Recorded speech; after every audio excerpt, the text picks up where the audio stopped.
사랑합니다, 행복님. 오늘도 찾아주셔서 감사합니다. 저 사람이 저럴 줄 몰랐어. 가장 가까운 사람이, 수십 년을 함께한 사람이, 알고 보니 전혀 다른 얼굴을 하고 있었다면? 믿고 의지했던 사람이, 내 뒷말을 하고 내가 잘해준다고 생각했던 사람이, 사실은 불편해하고 늘 내 편일 거라 믿었던 사람이, 속으로는 나를 원망하고 있었다면? 그 충격적인 순간 경험해 본 적 있나요? 가족, 부부, 친구, 직장 동료, 수십 년을 알고 지냈다고 해서 상대를 다 안다고 착각하는 순간 우리는 가장 큰 실수를 하게 됩니다. 그럼 대체 뭘 몰랐던 걸까요? 그리고 이걸 알면 우리의 관계는 어떻게 달라질까요? 오늘 그 답을 알려드리겠습니다. 주제가 마음에 드신다면 구독과 좋아요 눌러주세요. 여러분의 마음을 안아주는 좋은 컨텐츠로 보답하겠습니다. 사람들은 착각합니다. 오랜 시간을 함께하면 자연스럽게 서로를 다 알게 된다고. 하지만 현실은 다릅니다. 가까울수록 더 모르고 오래될수록 더 오해합니다. 그래서 우리는 종종 이런 충격적인 순간을 맞닥뜨립니다. 아니, 저 사람이 저럴 줄이야. 그렇게 생각하고 있었다고? 내가 이렇게 보였다고? 믿었던 사람에게서 듣는 낯선 말, 전혀 예상하지 못했던 태도, 내가 다 안다고 생각했던 사람이 사실은 전혀 다른 얼굴을 하고 있었다는 걸 깨닫는 순간, 이건 단순한 실수가 아닙니다. 관계를 송두리째 흔드는 착각입니다. 그럼 50년을 함께해도 절대 모르는 것, 우리 관계를 무너뜨리는 가장 위험한 착각 3가지는 무엇일까요? 첫 번째, 상대의 진짜 속마음. 우리 사이에 비밀 같은 게 있을까? 난 다 안다고 생각했는데 사실은 전혀 몰랐던 거야. 이 말 언제 가장 크게 와닿을까요? 사람들은 착각합니다. 가까운 관계일수록 더 솔직할 거라고. 우리 정도면 숨길 것 없이 다 얘기하지. 쌓아둘 거 없이 바로바로 풀잖아. 그런데 현실은 정반대입니다. 가까운 사람일수록 오히려 더 숨깁니다. 부부가 수십 년을 함께 살면서도 저 사람이 무슨 생각을 하는지 모르겠다고 말하는 이유가 여기 있습니다. 자식이 부모에게 괜찮아 라고 말하면서도 속으로는 내가 힘들다고 하면 걱정할까봐 라며 삼켜버리는 이유도 마찬가지입니다. 친구가 늘 환하게 웃으며 난 네가 있어서 너무 좋아 라고 말하지만 사실은 그 관계가 부담스러워지고 있었을 수도 있습니다. 사람은 누구나 감정을 숨깁니다. 때로는 상대를 위해서, 때로는 내 상처를 들키기 싫어서, 때로는 말을 해봤자 달라질 게 없을 거라고 체념해서. 그런데 더 큰 문제는 뭘까요? 이렇게 속마음을 숨긴 채 시간이 흐르면 상대방은 모른 채 계속 상처를 주고 결국 감정의 골은 돌이킬 수 없이 깊어집니다. 나는 당신을 다 알고 있다. 이 착각을 버려야 하는 이유입니다. 철학자 쇼펜하우어는 이런 말을 남겼습니다. 사람은 말하지 않으면 자신이 무엇을 원하는지조차 모른다. 이 말이 의미하는 바가 큽니다. 우리는 자기 자신도 속마음을 완전히 이해하지 못할 때가 많습니다. 그런데 상대방이 말을 하지 않아도 다 알 수 있다고 믿는 건 얼마나 위험한 착각일까요? 그렇다면 어떻게 해야 할까요? 물어보지 않으면 모릅니다. 듣지 않으면 이해할 수 없습니다. 말하지 않으면 결국 멀어집니다. 가까운 사이일수록 더 많이 물어보고, 더 많이 듣고, 더 많이 확인해야 합니다. 당연히 알겠지. 이제 와서 뭘 굳이 물어봐? 이런 생각이 드는 순간 관계는 점점 멀어집니다. 혹시 너무 늦어버리기 전에 꼭 물어봐야 할 이야기가 남아있지는 않나요? 두 번째, 상대가 나를 어떻게 보고 있는지. 난 좋은 의도로 한 말인데 왜 저 사람이 기분 나빠할까? 혹시 이런 순간 경험해 본 적이 있으신가요? 나는 배려한다고 했는데 상대는 간섭으로 받아들입니다. 나는 진심으로 도와주고 싶었는데 상대는 무시당했다고 느낍니다. 나는 잘 되라고 한 말인데 상대는 왜 나를 평가하지? 라고 느낍니다. 그리고 그 순간부터 관계는 보이지 않는 금이 가기 시작합니다. 부모는 자식이 잘 되길 바라는 마음으로 이야기합니다. 그렇게 하면 힘들지 않을까? 너를 위해 하는 말이야. 하지만 자식의 입장에서는 이렇게 들립니다. 왜 나를 못 믿어? 내 인생을 왜 부모가 결정하려고 하지? 그리고 이 대화가 반복될수록 자식은 부모와의 거리를 점점 더 벌려갑니다. 대화가 줄어들고 고민을 털어놓지 않게 되고 결국 부모는 우리 애가 도대체 무슨 생각을 하는지 모르겠다 고 말하게 됩니다. 내가 너를 위해 하는 말이야. 이 말이 때로는 가장 강력한 통제의 언어가 됩니다. 철학자 에리히 프롬은 이렇게 말했습니다. 다른 사람을 바꾸려 하는 순간 관계는 틀어지기 시작한다. 사람은 스스로 선택하고 싶어 합니다. 그 선택이 실수든 성공이든 자기 인생을 자기가 결정하고 싶어 합니다. 그래서 부모가 나는 조언했을 뿐인데 라고 생각하는 순간 자식은 내 인생을 컨트롤하려고 한다 고 느낄 수 있습니다. 진짜 배려는 상대가 필요로 할 때 손을 내미는 것입니다. 친구가 힘든 고민을 털어놓았을 때 우리는 종종 이렇게 말합니다. 야, 그거 별거 아니야. 나도 예전에 그런 적 있었어. 시간 지나면 괜찮아질 거야. 하지만 상대는 이런 생각을 합니다. 내가 진짜 힘들다고 말했는데 저 사람은 별거 아니라고 하네. 내 감정을 그냥 무시해버리는구나. 진심으로 위로해 주려고 했던 말이 상대에게는 내 감정을 가볍게 여긴다는 느낌을 줄 수도 있습니다. 철학자 칼 로저스는 이렇게 말했습니다. 말이 다가 아니다. 상대의 감정을 인정해 주는 것이 먼저다. 가장 좋은 위로는 그랬구나. 많이 힘들었겠다. 이 한마디에서 시작됩니다. 사람들은 해결책을 원하기 전에 자신의 감정을 있는 그대로 인정받고 싶어 합니다. 내가 이렇게 말했는데 왜 저 사람이 기분 나빠하지? 이 순간이 바로 관계가 틀어지기 시작하는 순간입니다. 선배가 후배에게 말합니다. 이건 이렇게 하는 게 더 좋아. 내가 예전에 해봐서 아는데 이렇게 하면 더 편해. 선배는 좋은 의도로 말했지만 후배는 속으로 이렇게 생각할 수도 있습니다. 나는 내 방식대로 하고 싶은데 내가 부족하다는 뜻인가? 왜 내 방식을 존중해 주지 않는 거지? 소크라테스는 이렇게 말했습니다. 누군가를 가르칠 때 조언이 명령처럼 들리는 순간 관계는 무너진다. 도움을 주고 싶다면 내가 예전에 이런 경험이 있었는데 한번 들어볼래? 이렇게 접근하는 것이 훨씬 효과적입니다. 사람은 누구나 인정받고 싶어 합니다. 내가 한 방식이 틀리지 않았다는 걸, 내가 노력한 것들이 존중받고 있다는 걸 느끼고 싶어 합니다. 나는 이렇게 말했는데 저 사람은 다르게 들었어. 이 순간이 바로 가장 가까운 관계가 멀어지는 순간입니다. 듣지 않으면 이해할 수 없습니다. 확인하지 않으면 우리는 오해 속에서 살아갑니다. 그렇다면 어떻게 해야 할까요? 상대가 어떤 반응을 보였을 때 왜 저렇게 반응할까? 를 먼저 생각해 보세요. 나는 이렇게 말했지만 이 사람이 다르게 들었을 수도 있겠구나 하고 한 번 더 점검하세요. 혹시 내가 한 말이 너한테 기분 나쁘게 들렸다면 미안해. 어떻게 들렸어? 라고 물어보세요.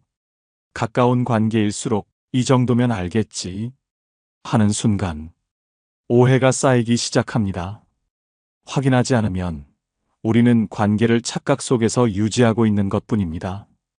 혹시 여러분도 나는 분명 좋은 뜻으로 한 말인데 왜 저 사람은 서운해할까? 이런 생각을 해본 적이 있나요? 그렇다면 한번 물어보세요. 내가 한 말, 너는 어떻게 느꼈어? 그 한마디가 관계를 완전히 바꿔놓을 수도 있습니다. 세 번째, 상대가 말하지 않은 감정과 생각. 나는 속상했는데 저 사람은 아무렇지도 않네. 괜찮다고 했는데 사실은 엄청 힘들었던 거야? 이런 순간 경험해 본 적 있으신가요? 우리는 가까운 사람일수록 진짜 감정을 다 이야기할 거라고 믿습니다. 하지만 현실은 정반대입니다. 가장 가까운 사람에게 가장 많은 감정을 숨깁니다. 왜일까요? 상대가 부담스러워 할까봐. 괜히 말 꺼내면 더 큰 싸움이 될까봐. 말해봤자 소용없을 것 같아서. 그리고 이 과정이 반복되면 어느 순간부터는 아예 말하지 않는 것이 습관이 됩니다. 이런 대화 한 번쯤 해본 적 있지 않나요? 그때 서운했었어. 왜 그때 말 안 했어? 말하면 뭐해? 바뀌지도 않는데. 이 순간이 위험합니다. 감정을 삼키는 것이 반복되면 결국 어느 순간 말해봤자 소용없다라는 생각이 자리 잡고 이때부터 관계는 무너지기 시작합니다. 그렇게 말하지 않은 감정이 쌓이고 쌓이다가 마지막 순간 한꺼번에 터져나옵니다. 나 사실 너한테 계속 서운했어. 그동안 참아왔는데 더는 못 참겠어. 이제 말해도 늦었어. 그때 가서 후회해도 이미 늦어버린 경우가 많습니다. 부부 사이에서도 이런 일이 흔합니다. 한쪽은 속으로 계속 참습니다. 배우자가 퇴근하고 들어왔을 때 혼자 아이를 돌보느라 힘들었던 하루를 말하고 싶습니다. 하지만 상대방이 피곤해 보이면 결국 삼켜버립니다. 됐어. 말해봤자 무슨 의미가 있어.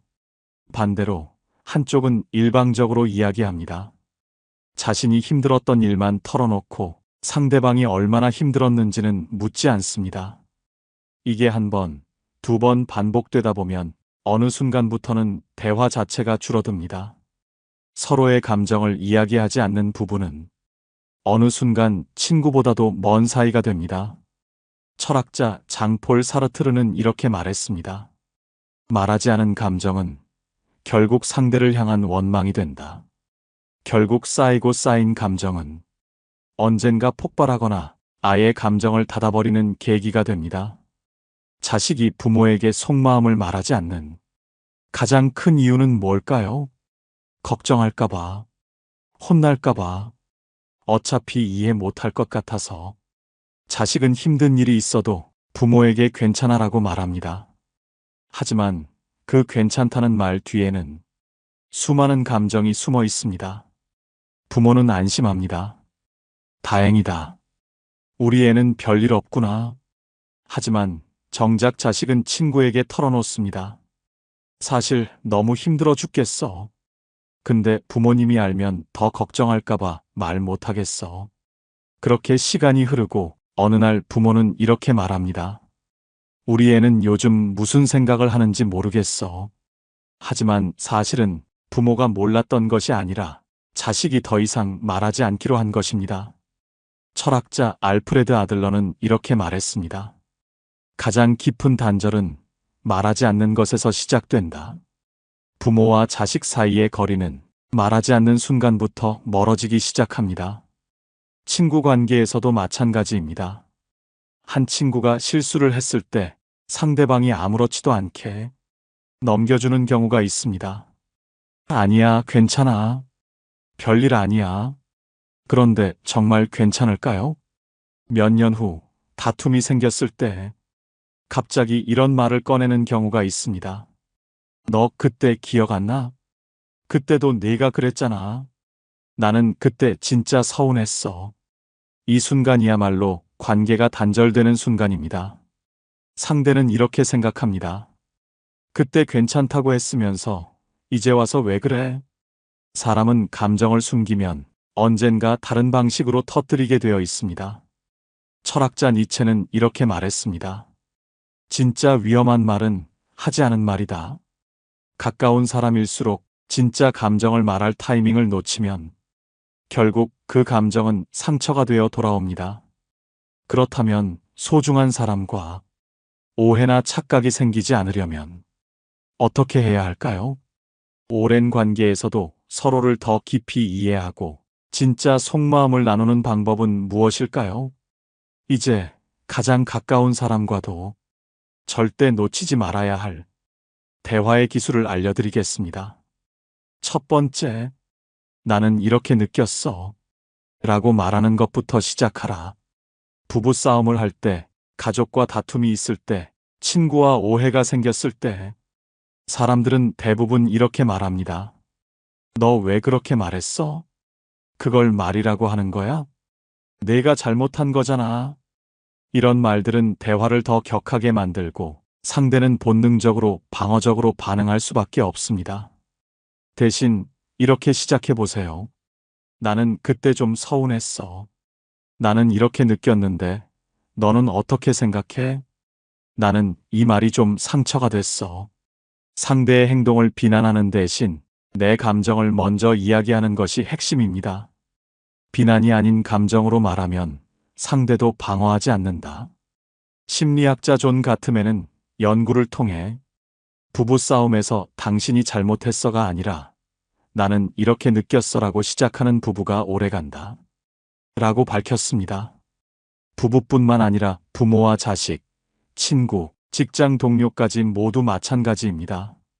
상대의 잘못을 지적하는 순간 그 사람은 변하려 하지 않습니다. 하지만 내 감정을 이야기하면 상대는 자연스럽게 받아들이게 됩니다. 너 때문에 힘들었어가 아니라 나는 이 부분이 힘들었어. 이렇게 말하는 순간 대화의 방향이 완전히 달라집니다. 두 번째, 이 정도면 알겠지? 라는 착각을 버려라. 가까운 사람일수록 우리는 이렇게 생각합니다. 이 정도면 알겠지. 굳이 말을 해야 하나? 눈치 보면 다 알 수 있는 거 아니야?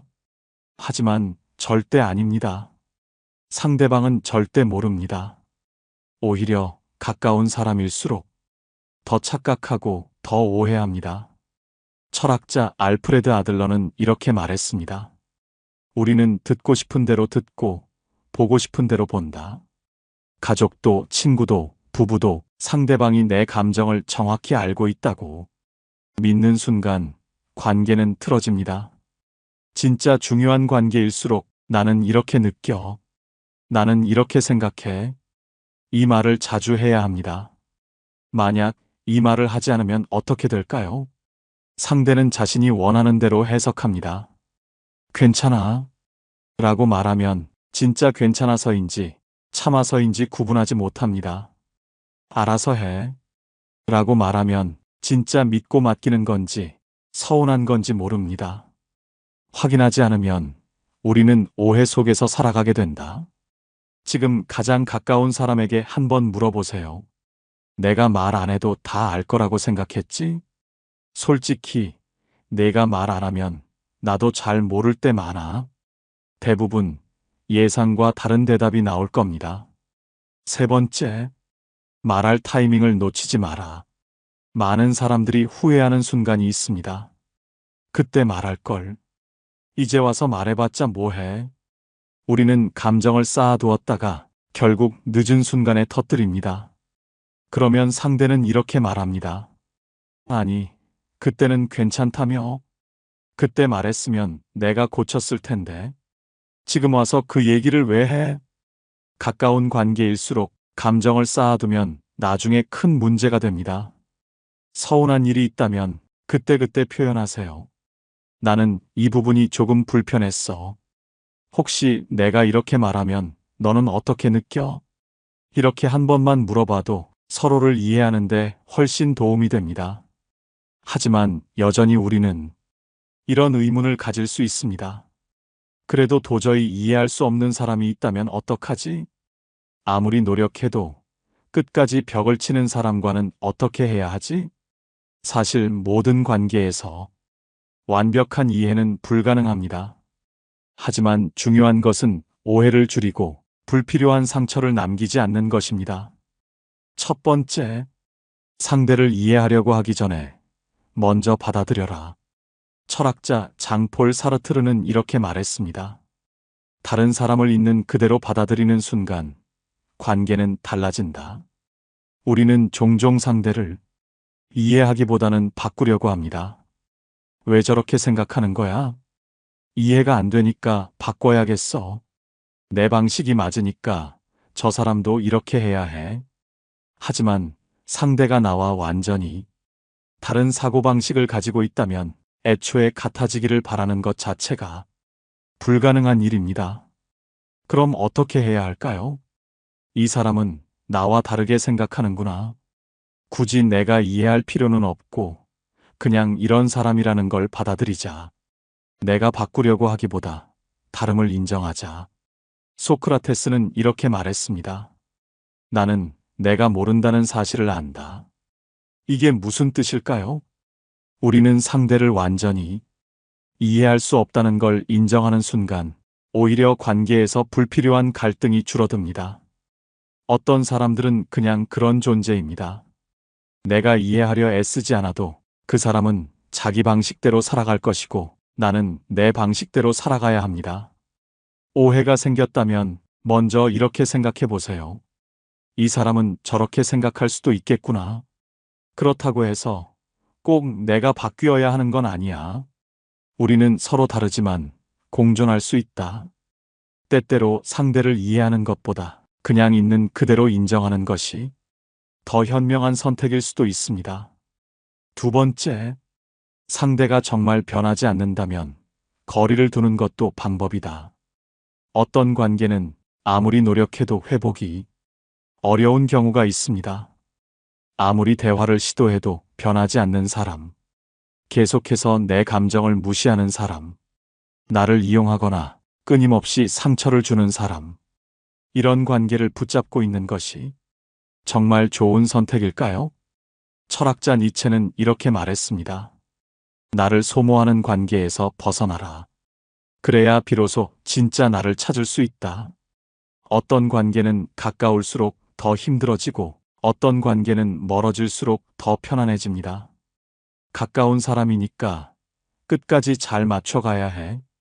이런 생각 때문에 필요 이상으로 내 감정을 소모하는 일이 많습니다. 힘든 관계라면 거리를 조절하는 것도 방법입니다.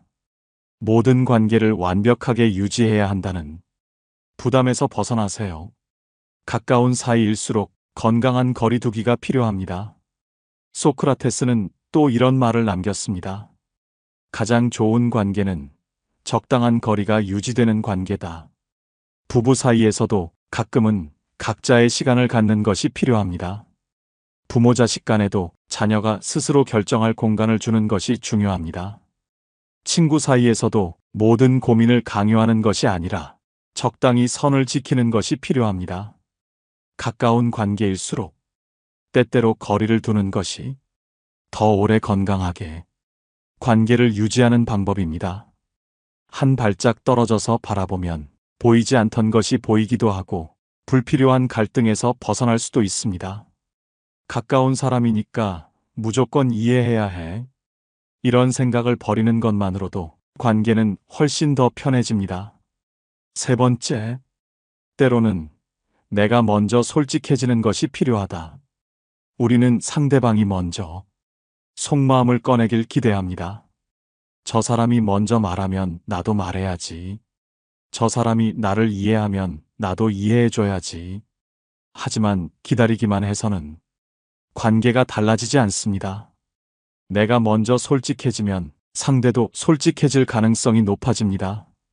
내가 먼저 감정을 이야기하면 상대도 자신의 감정을 말하기 시작합니다. 내가 먼저 벽을 허물면 상대도 벽을 낮추게 됩니다. 그러니 한번 용기 내어 말해보세요. 사실 나는 이 부분이 조금 서운했어. 나는 이렇게 느꼈는데 너는 어땠어? 솔직히 말해서 이게 조금 힘들었어. 소크라테스는 또 이렇게 말했습니다. 진짜 현명한 사람은 먼저 질문하는 사람이다.